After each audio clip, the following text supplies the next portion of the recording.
So when can the police pull you over in Huntsville, Alabama?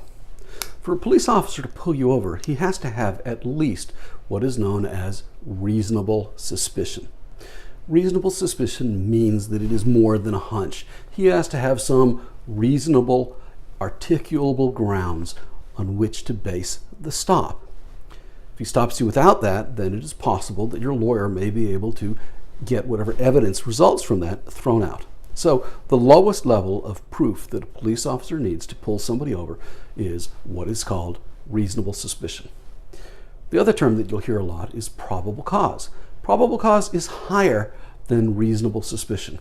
Probable cause means that there are articulable facts or some sort of hard evidence that led the police officer to believe that a crime is being committed, has been committed, or is about to be committed. Again, under either circumstances, it has to be more than a hunch. If a police officer pulls somebody over for something low grade, like a speeding ticket or something like that, normally what happens is if the person is willing to sign the ticket, they should be let go. And that's what an officer is supposed to do. They're not supposed to detain somebody for any longer than is necessary to accomplish the purpose of the stop. Now, there's exceptions.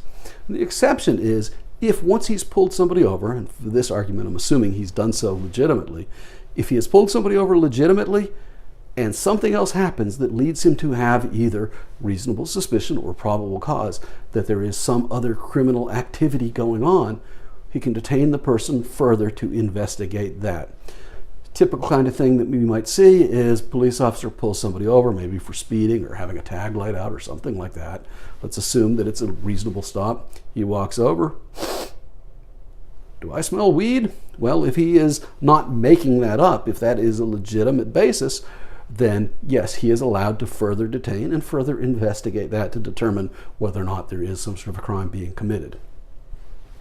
If the police do arrest somebody as a result of a stop, and if the police did not have legally adequate grounds to conduct that stop, then your defense lawyer may be able to get any evidence that was obtained thrown out. It's called a suppression hearing. So if you're in some sort of a criminal situation and you've been stopped and you want to talk to a lawyer, feel free to give us a call. If you think the police have messed up, we'll talk about it, and I'm pretty straight with folks on that. We'll give you a free case evaluation. Just give us a call. Phone number's below. Thank you for watching.